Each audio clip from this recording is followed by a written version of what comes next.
दोस्तों इस वक्त इंडियन मीडिया में तो हर तरफ सिर्फ और सिर्फ G20 समिट की ही बात हो रही है। वजह क्लियर है क्योंकि इस बार की G20 समिट की मेजबानी इंडिया के पास है। कैपिटल ऑफ इंडिया मतलब कि दिल्ली के एक बड़े हिस्से को सिक्योरिटी पर्पस से न सिर्फ बंद कर दिया गया है बल्कि एक बड़े इलाके को बेहतरीन तरीके से सजाया भी गया है। और ये सजाया गया है उन मेहमानों के स्वागत के लिए कि जो हमारी दुनिया के बड़े और ताकतवर देशों से 9 और 10 तारीख को होने वाले इस समिट में हिस्सा लेने आ रहे हैं। मगर दोस्तों ये सारी चीजें देखने के बाद और बार बार मीडिया की जबान से G20 का नाम सुनने के बाद आप में से भी ज्यादातर लोगों के दिमाग में ये सवाल जरूर आ रहा होगा कि आखिर ये G20 है क्या, ये G20 करता क्या है, इसका काम क्या है और इसको कब और कैसे बनाया गया था। तो चलिए आज की इस वीडियो में हम अपने इन सारे सवालों के जवाब तो जानेंगे ही, साथ ही साथ मुस्लिम दुनिया के उस मशहूर और ताकतवर बादशाह के बारे में भी जानेंगे कि जिसकी वजह से ही किसी दौर में ये G20 नाम का एक पूरा ग्रुप वजूद में आया था। आप ये कह सकते हैं कि इसी बादशाह से परेशान होकर या फिर ये कहिए कि इसी बादशाह की तरफ से बार बार नाक में दम करने की वजह से ही अमेरिका और यूरोपियन देशों को मजबूर होना पड़ा था। मजबूर होकर बहुत सारे फैसले लेने पड़े थे और फिर ही G7 या फिर G20 जैसे नाम के ये ग्रुप वजूद में आए थे। RH नेटवर्क के नॉलेजेबल फ्रेंड्स, हमारी इस कहानी का आगाज होता है 21 अगस्त सन 1969 के दिन से, क्योंकि यही वो दिन था कि जब अचानक से पूरी ही मुस्लिम दुनिया में कोहराम मच गया था। कोहराम मचने की वजह ये थी कि मुसलमानों के लिए जो 3 सबसे पवित्र स्थल हैं उनमें से एक स्थल के जिसको मस्जिद अक्सा के नाम से जाना जाता है और जो यरूशलेम शहर में मौजूद है उसमें आग लग गई थी। बल्कि ये कहिए कि ये आग लगी नहीं थी, लगाई गई थी। लगाने वाले इंसान का नाम था डेनिस माइकल रोहन और इसका ताल्लुक था ऑस्ट्रेलिया से। उसने दरअसल ये आग उसी ऐतिहासिक और यूनिक मिंबर पर लगाई थी कि जो मिंबर पिछले 800 साल से लगातार मस्जिद अक्सा के अंदर मौजूद था। याद रहे कि ये वही मिंबर है कि जिसको किसी दौर में हजरत नूरुद्दीन जंगी ने बनवाया था इस ख्वाहिश के साथ कि जब वो सलीबियों से दोबारा इस शहर को फतह करेंगे तो वो उसके अंदर इस मिंबर को अपने हाथों से रखेंगे। मगर उनकी जिंदगी ने उनके साथ वफा न की, इसीलिए उनकी इस ख्वाहिश को बाद में सुल्तान सलाहुद्दीन अय्यूबी ने पूरा किया था। तब से लेकर लगातार 800 साल तक ये गुंबद बिल्कुल वैसे ही मस्जिद अक्सा के अंदर रखा हुआ था। मगर फिर जब 1969 में इसमें आग लगाई गई तो उसमें ये पूरी तरह से जलकर राख हो गया। तब से लेकर अब तक भी वैसे तो वहाँ पर एक मिंबर मौजूद है मगर वो असली मिंबर नहीं है बल्कि वो उसकी कॉपी मौजूद है। फिलहाल दोस्तों 1969 में लगाई गई उस आग की वजह से सिर्फ ये मिंबर ही जलकर राख नहीं हुआ था बल्कि उस आग ने मस्जिद के दूसरे इलाकों या फिर दूसरी चीजों को भी काफी नुकसान पहुंचाया। इवन मस्जिद की छत का एक हिस्सा भी उस आग की वजह से गिर गया था। 1969 में होने वाले इस हादसे ने मुस्लिम दुनिया में एक चिंगारी का काम किया था जिसकी वजह से मुस्लिम दुनिया के सारे ही देश हरकत में आ चुके थे। शहर में भी हालात खराब हो चुके थे और वहां रहने वाले जो यहूदी और मुसलमान थे उनके बीच दंगे शुरू हो गए थे। इजरायली गवर्नमेंट ने भी जब मुस्लिम देशों को तेजी के साथ हरकत में आते हुए देखा तो उसने भी डैमेज को भरपूर तरीके से कंट्रोल करने की कोशिश की। उस दौर की जो प्रधानमंत्री थी उन्होंने न सिर्फ खुद अपने आप मस्जिद अक्सा का दौरा किया बल्कि साथ ही साथ उस इंसान को भी फौरन गिरफ्तार कर लिया गया कि जिसने ये आग लगाई थी। मुस्लिम देशों को भी अब ये महसूस होने लगा था कि शायद इजरायली गवर्नमेंट हमारे हरकत में आने से डर चुकी है और हमारी तरफ से कोई भी एक्शन नहीं देखना चाहती है। इसीलिए अब वो गिरफ्तारी के बाद जल्द से जल्द उस इंसान को सख्त से सख्त सजा देगी। मगर दोस्तों ऐसा कुछ भी हुआ नहीं, क्योंकि इजराइल की तरफ से तो कुछ वक्त के बाद ही उस इंसान को पूरी तरह से आजाद कर दिया गया। इस आजादी की खबर ने तो सारे ही मुस्लिम देशों को एक गहरा झटका दिया, क्योंकि उनके लिए तो ये खबर पीठ पर छुरा घोंपने से कम नहीं थी। जहां एक तरफ सारे मुस्लिम देश ये इल्जाम लगा रहे थे कि इजराइल इस इंसान को आजाद करके इन सारी हरकतों को बढ़ावा दे रहा है और सपोर्ट कर रहा है, तो वहीं दूसरी तरफ इजराइल का ये कहना था कि इसको तो पूरे लॉ प्रोसेस के साथ आजाद किया गया है क्योंकि इस इंसान को कोर्ट ने दिमागी तौर पर बीमार पाया है। असल वजह जो भी रही हो, मगर इजराइल के इस फैसले ने वो कर दिया था कि जो इजराइल कभी नहीं चाहता था, और वो था मुस्लिम देशों का किसी भी मामले पर पहली बार एकजुट होना। नतीजे में पहली बार मुसलमानों का न सिर्फ एक बड़ा ग्रुप वजूद में आया कि जिसको आज के दौर में हम लोग OIC के नाम से जानते हैं, बल्कि साथ ही साथ एक जंग का भी आगाज हुआ कि जिसको आज के दौर में रमजान वॉर या फिर यौम किपुर वॉर के नाम से जाना जाता है। 1973 में इस जंग का आगाज उस वक्त हुआ था कि जब सीरिया और इजिप्ट की फोर्सेस ने इजराइल के ऊपर एक सरप्राइज अटैक किया।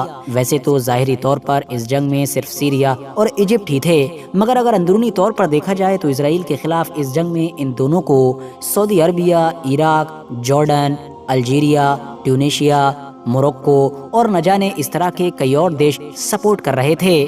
شروع کے 6-7 دن میں تو سیریا اور مصر کی فوج نے بھرپور بڑھت بنائی، مگر پھر اچانک سے وہی ہوا کہ جس کا اندیشہ سعودی عربیہ کے بادشاہ یعنی کہ شاہ فیصل کو پہلے سے ہی تھا۔ ہوا یہ کہ جب اسرائیل سیریا اور ایجپٹ کے سرپرائز اٹیک کو برداشت نہ کر سکا، ایون جب اس کے خود کے اب وجود پر بھی خطرہ منڈرانے لگا تھا، تو ہمیشہ کی طرح اس کی مدد کرنے کے لیے اس کا سب سے پرانا اور بڑا دوست یعنی کہ امریکہ اس جنگ میں کود پڑا۔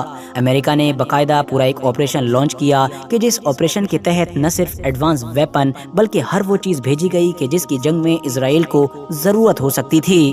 مگر جیسا کہ میں نے آپ کو پہلے ہی بتایا تھا کہ سعودی عربیہ کے بادشاہ شاہ فیصل کو اس بات کا پہلے سے ہی یقین تھا کہ اگر جنگ شروع کی جاتی ہے تو ہمیشہ کی طرح امریکہ اس بار بھی اسرائیل کی سپورٹ کے لیے جنگ میں ضرور کودے گا، تو اسی لیے شاہ فیصل نے بھی اس بار پہلے سے ہی بخوبی تیاری کر رکھی تھی۔ جیسے ہی امریکہ نے جنگ میں اسرائیل کی مدد کرنا شروع کی اور وارننگ دینے کے باوجود بھی پیچھے ہٹنے سے انکار کیا، تو فائنلی شاہ فیصل نے بھی ہمت دکھاتے ہوئے وہ فیصلہ لے لیا کہ جس کے بارے میں امریکہ اور یورپ نے کبھی سوچا بھی نہیں تھا۔ ایک ایسا بڑا فیصلہ کہ جس نے نہ صرف یورپ کی چیخیں نکال دیں بلکہ ہماری دنیا کی قسمت اور ہمارے دنیا کے اتہاس کو بھی پوری طرح سے بدل کر رکھ دیا۔ یہ فیصلہ تھا دراصل آئل امبارگو کا، یعنی کہ تیل بندی کا، امریکہ سمیت یورپ کے ان سارے دیشوں کی تیل بندی کا کہ جو کھلے طور پر اسرائیل کو سپورٹ کر رہے تھے۔ ویسے تو سعودی کنگ شاہ فیصل نے پہلے بھی یہ کئی بار کرنے کی کوشش کی تھی، مگر مسلم دیشوں میں ایک جٹتا نہ ہونے کے کارن وہ ایسا کبھی کر نہ سکے تھے۔ مگر اب کیونکہ سارے مسلم دیش ایک جٹ تھے تو اسی وجہ سے اتہاس میں پہلی بار امریکہ اور یورپ کے کچھ گنے چنے دیشوں کا تیل پوری طریقے سے بند کر دیا گیا تھا۔ دوستو، تیل بند ہوتے ہی امریکہ کے اندر نہ صرف روزمرہ کے کاروبار ٹھپ ہونا شروع ہو گئے بلکہ دنیا بھر میں جو اس کے ملٹری آپریشنز چل رہے تھے ان پر بھی گہرا اثر پڑا۔ اسپیشلی ویتنام میں جو اس کی ایک بڑی فوج موجود تھی، اس کے لیے خوراک یعنی کہ کھانا پانی اور ہتھیار بھیجنا تو امریکہ کے لیے سب سے بڑا مسئلہ بن گیا۔ اس کے بعد تیل کی کمی کی وجہ سے اب امریکہ میں موجود ایک کے بعد ایک بڑی بڑی فیکٹریز بھی بند ہونے لگی تھیں۔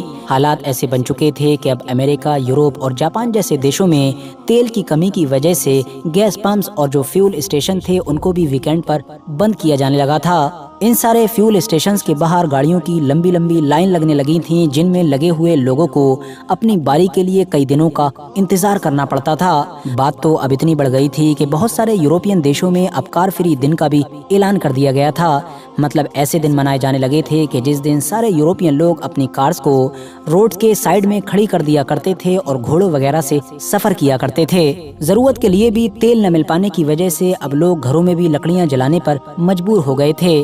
آئل شارٹیج کی وجہ سے اب اس کی چوری کے معاملات بھی اتنی زیادہ بڑھ گئے تھے کہ لوگوں کو اب اپنی گاڑیوں کی اور فیول اسٹیشن کی ہتھیاروں کے ذریعے سے حفاظت کرنا پڑ رہی تھی، یعنی لوگ اسلحے لے کر اس کی نگرانی کرنے کے لیے کھڑے ہو جاتے تھے۔ دلچسپ بات تو یہ ہے کہ اس تیل بندی کو بہت سارے علاقوں میں مذہبی طور پر بھی استعمال کیا جانے لگا۔ مطلب یورپ کے بہت سارے علاقوں میں لوگوں کو یہ سمجھایا جانے لگا کہ ایسے حالات میں آپ صرف اپنے خدا کو یاد کریں کیونکہ اب وہی ہم کو اس مصیبت سے بچا سکتا ہے۔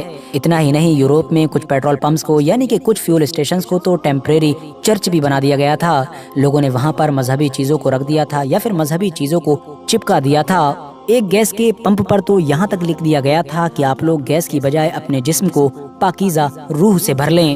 فی الحال آسان بھاشا میں آپ لوگ یہ سمجھیے کہ اس تیل بندی نے دیکھتے ہی دیکھتے صرف کچھ دنوں کے اندر ہی امریکہ کی لگ بھگ 2.5 یعنی کہ 2.5% اکانومی کو پوری طرح سے برباد کر دیا۔ امریکہ کی گورنمنٹ کو بہت جلد ہی بڑے بڑے فیصلے لینا پڑے۔ انہوں نے گھروں کے لیے اور فیکٹریز کے یوز کے لیے تیل کی بڑی کٹوتی کی۔ اتنا ہی نہیں، 1973 میں تو امریکہ میں کرسمس بھی ایسے منایا گیا تھا کہ مانو کرسمس ہے ہی نہیں۔ گھروں پر لوگوں نے نہ تو سجاوٹ کی تھی اور نہ ہی سڑکوں پر لوگ جگمگاتے ہوئے دکھائی دے رہے تھے، کیونکہ اس کرسمس پر وہاں کی گورنمنٹ نے لائٹنگ وغیرہ پر پوری طریقے سے پابندی لگا رکھی تھی۔ ظاہر ہے جب امریکہ اور یورپ میں اتنے برے اور خطرناک حالات ہو چکے تھے تو امریکہ بھی بھلا خاموش بیٹھنے والا نہیں تھا۔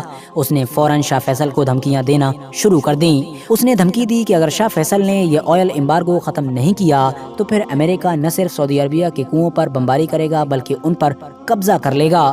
मगर दोस्तों दूसरी तरफ से शाह फैसल ने वो जवाब दिया कि जिसके बारे में अमेरिका ने कभी सोचा भी नहीं था। शाह फैसल ने कहा कि तुम तो वो अमेरिकी लोग हो कि जो तेल के बगैर अपनी जिंदगी इमेजिन भी नहीं कर सकते हो, मगर हम कहाँ, हम तो वो रेगिस्तानी लोग हैं कि जो अभी कुछ वक्त पहले तक खजूर और ऊँटनी के दूध पर गुजारा कर लिया करते थे, इसीलिए हमको दोबारा अपनी उस जिंदगी की तरफ पलटने में कोई परेशानी नहीं है। मतलब सऊदी अरबिया की तरफ से मैसेज क्लियर था कि वो इस बार किसी भी हद तक जाने के लिए तैयार है और वो जो फैसला ले चुका है वो उससे हरगिज पीछे नहीं हटेगा।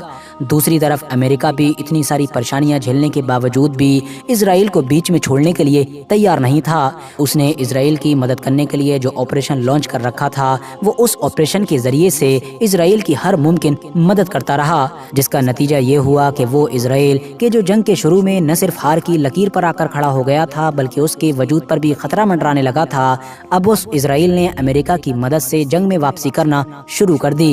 कुछ दिनों तक तो ये जंग चलती रही, मगर फिर जब हालात ज्यादा खराब होने लगे तो उस दौर में अमेरिका के अलावा भी दुनिया की जो एक बड़ी ताकत हुआ करती थी यानी कि यूएसएसआर, उसने अरब देशों की तरफ से अमेरिका को इस जंग में कूदने की धमकियां देना शुरू कर दी। अमेरिका ने देखा कि जब यूएसएसआर भी इस जंग में कूदने की धमकियां दे रहा है और साथ ही साथ तेल बंदी से तो अमेरिका पहले से ही परेशान था, तो फिर अमेरिका ने भी अब इस जंग को रोकने में कोशिशें करना शुरू कर दी।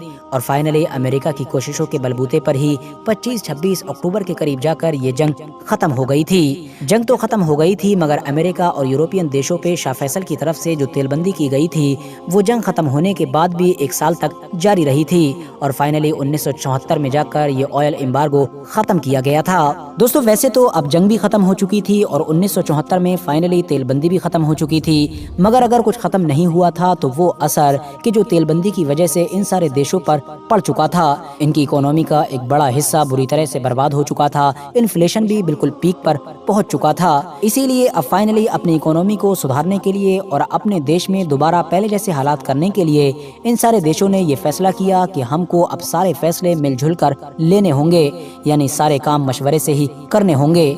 इसीलिए इन सारे देशों के बड़े बड़े लीडर्स ने एक दूसरे से मिलना शुरू किया और इस तरह से मीटिंग होना शुरू हो गई। ऑफिशियली सबसे पहले 1975 में अमेरिका के अंदर एक मीटिंग हुई थी कि जिसके अंदर 6 देश शामिल थे, जिनमें एक अमेरिका था, यूके था, इटली था, जापान था, जर्मनी था और फ्रांस था। इस तरह से हम लोग इसको G6 की मीटिंग कह सकते हैं। मगर फिर अगले साल ही इस ग्रुप को कनाडा ने भी ज्वाइन कर लिया, तो इसीलिए अब ये G7 बन चुका था। याद रहे कि ये वही G7 ग्रुप है कि जिसके बारे में आजकल भी हम लोग खूब सुनते रहते हैं। बाद में इसी G7 से ही इंस्पायर होकर वो G20 भी बना कि जिसके बारे में आजकल खूब ज्यादा चर्चाएं की जा रही हैं। G20 बनाने के पीछे भी दरअसल सबसे बड़ी वजह फाइनेंशियल क्राइसिस ही था। हुआ ये था कि 1997 के दौर में साउथ एशिया के कुछ खास इलाकों में जैसा कि साउथ कोरिया, इंडोनेशिया और थाईलैंड जैसे देशों में भयंकर फाइनेंशियल क्राइसिस आया था। ये फाइनेंशियल क्राइसिस इतना ज़्यादा खतरनाक था कि इसका असर इस इलाके के सारे छोटे देशों के साथ साथ चाइना जैसे